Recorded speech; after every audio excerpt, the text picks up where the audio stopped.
नमस्कार साथियों, देखिए आज का वीडियो बहुत ही महत्वपूर्ण है क्योंकि आज के वीडियो में हम बहुत ही महत्वपूर्ण विषय U DISE student database management system SDMS जिसमें bulk student data collection template पर हम चर्चा करेंगे।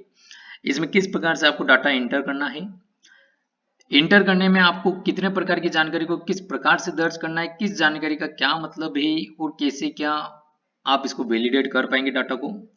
साथ ही साथ वीडियो ज़्यादा बड़ा नहीं हो इसलिए हम ये जानकारी को इसमें कवर करेंगे। अगले वीडियो में हम आपको डिस्क्रिप्शन बॉक्स में उसकी लिंक उपलब्ध करा देंगे, उसमें आपको ऑनलाइन आप किस प्रकार से टेम्पलेट को डाउनलोड कर सकते हैं, साथ ही साथ किस प्रकार से इस टेम्पलेट को अपलोड कर सकते हैं। प्रत्येक जानकारी को हम संक्षिप्त में और पूरा देखने का प्रयास करेंगे। वीडियो को आप एंड तक देखिएगा, स्किप मत करिएगा, क्योंकि वीडियो इसलिए इंपॉर्टेंट है कि इसमें आपके द्वारा स्टूडेंट का बहुत सारे स्टूडेंट का एक साथ डाटा डाला जाएगा, अपलोड किया जाएगा।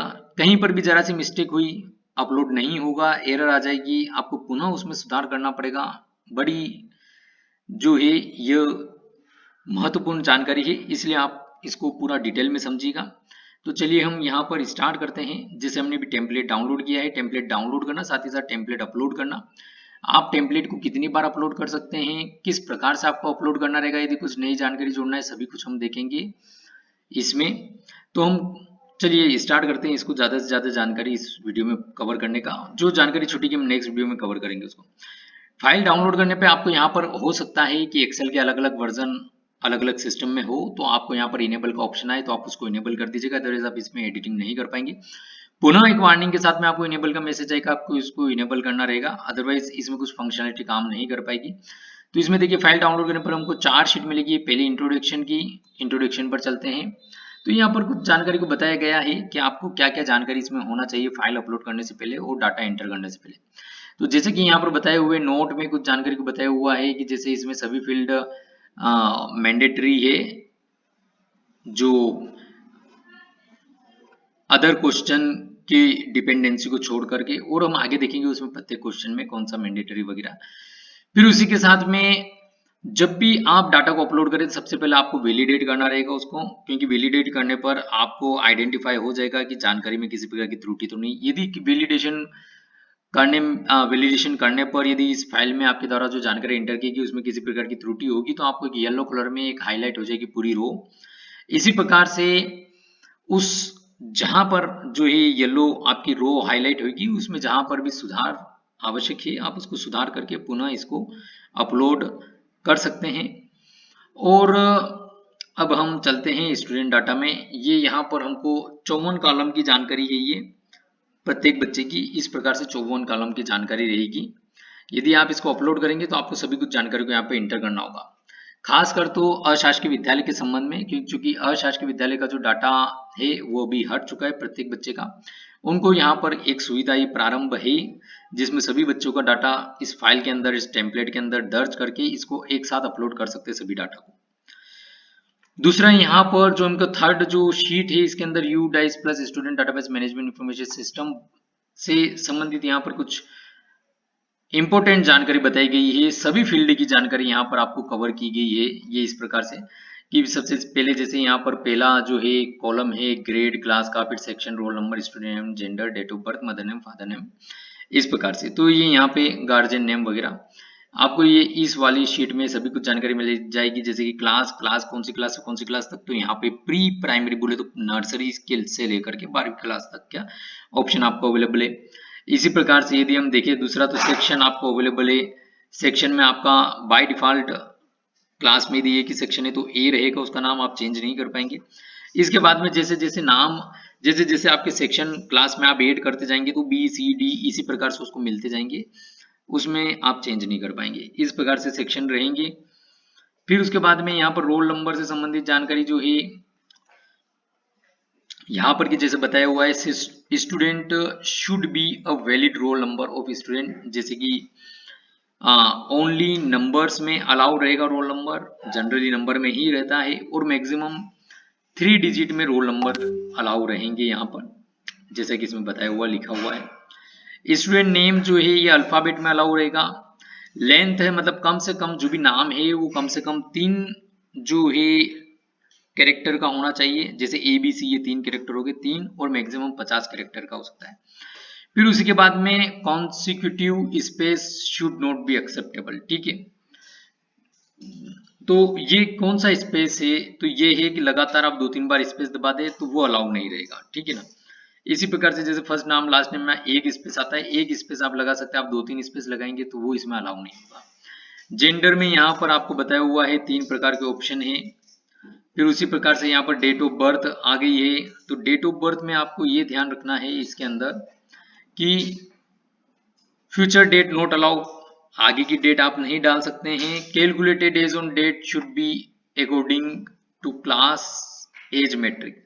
तो क्लास एज मैट्रिक क्या होगी, क्लास एज मैट्रिक मीन्स किस ईयर का बच्चा कौन सी क्लास में हो सकता है, ये आपको जैसे कि हमने प्रीवियस वीडियो में भी बताया था कि आप जब स्टूडेंट के डाटा को एंटर करते हैं तो वहां पर एक ऑप्शन अवेलेबल होगा, आप उसमें देख सकते हैं कि क्लास में एज मैट्रिक क्या है, आप उसके हिसाब से आपको यहाँ पर जानकारी को दर्ज करना होगा। मतलब वैसे तो सही जानकारी ही आएगी बाय डिफॉल्ट सभी बच्चों की, लेकिन कभी कभी बहुत ज्यादा एज के बच्चों को आप यदि गलती से कम क्लास में उसकी डाल दे, या तो फिर बहुत कम एज के बच्चों को बड़ी क्लास में आपने यहाँ पे गलती से बता दिया तो वो अलाउ नहीं होगा, आपको वो एज मैट्रिक पता होना चाहिए।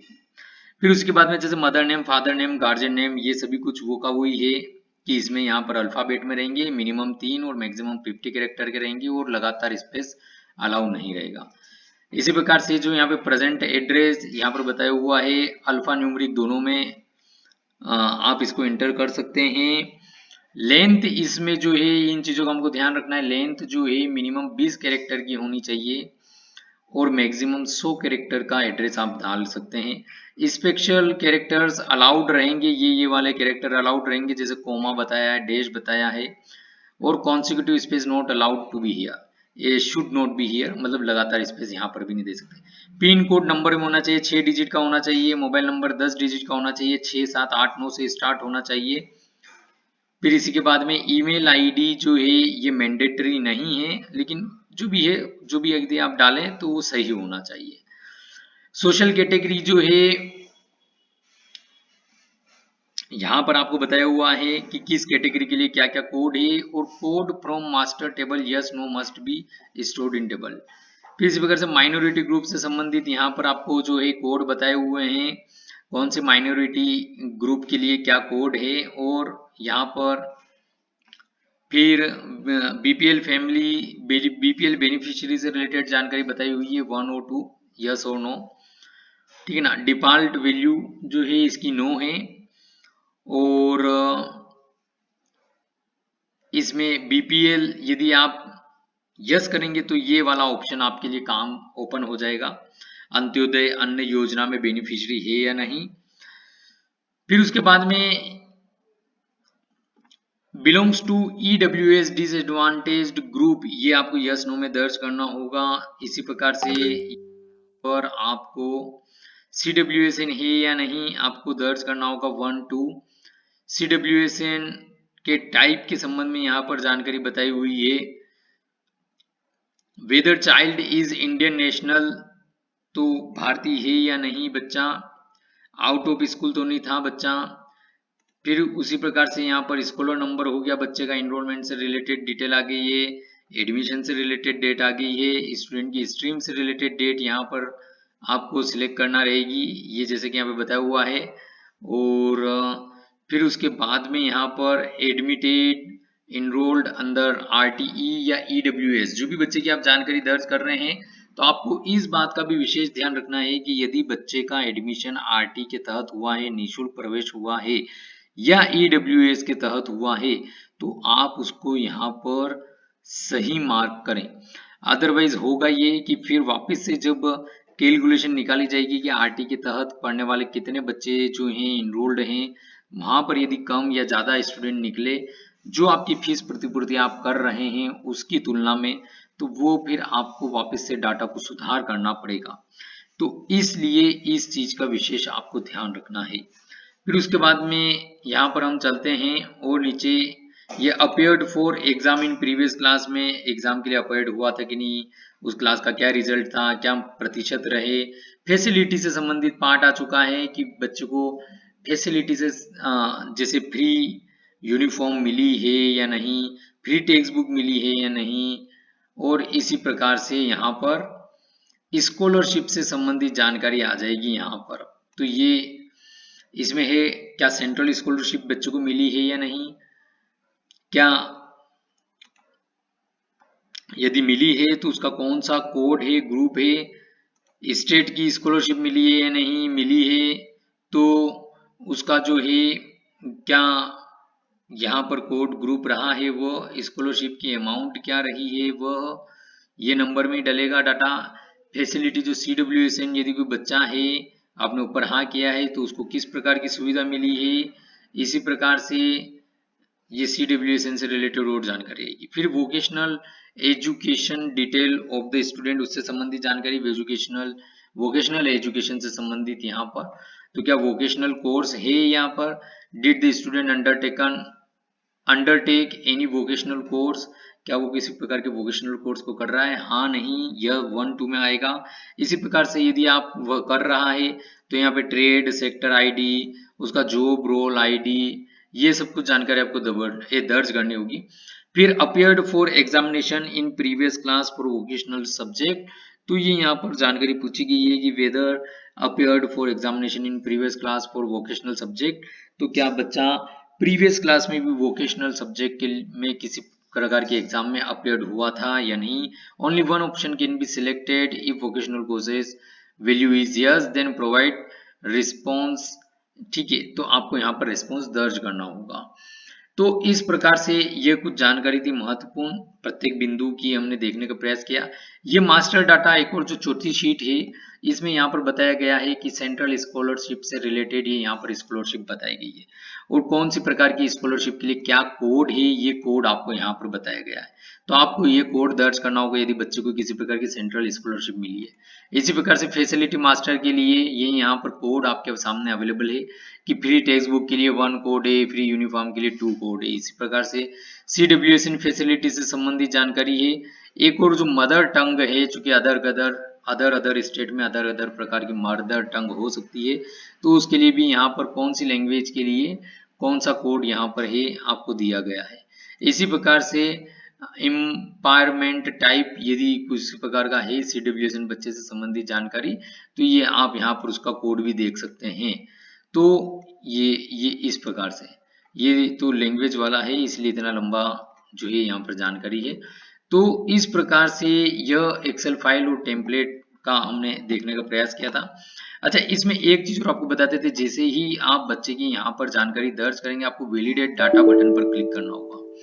वैलिडेट डाटा बटन पर आप क्लिक करेंगे, किसी प्रकार की एरर नहीं आएगी, सक्सेस का मैसेज आ जाएगा।